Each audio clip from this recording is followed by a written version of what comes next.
हो करके भैया आज कर युवराज माँ भैया कहा हुआ देगा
सुंदर मजा के जोर चला था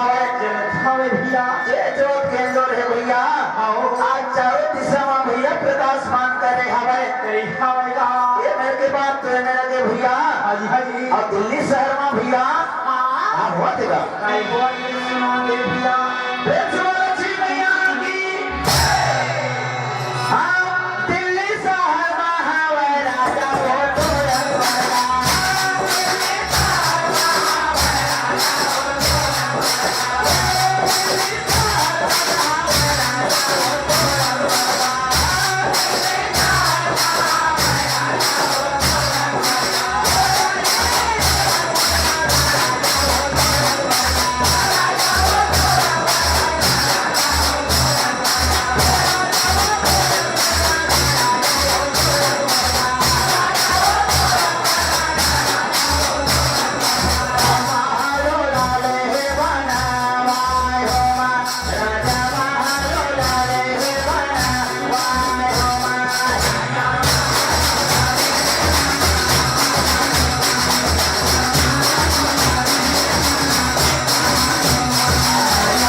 राजा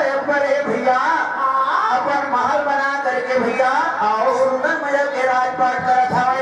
हवे भैया एक दिन के बाद भैया कैसे जी राजा है भैया मुगरा के बाद संसद में शराब उठ करके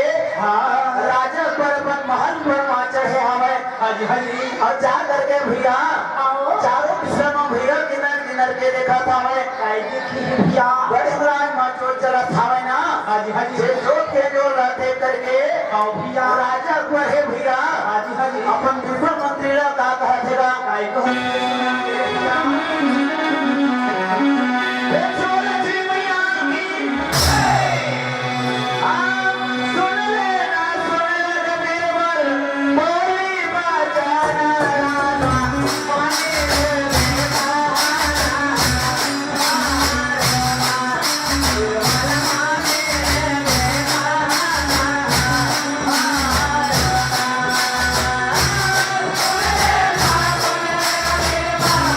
Oh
मंत्री ला बुला करके कहे हमें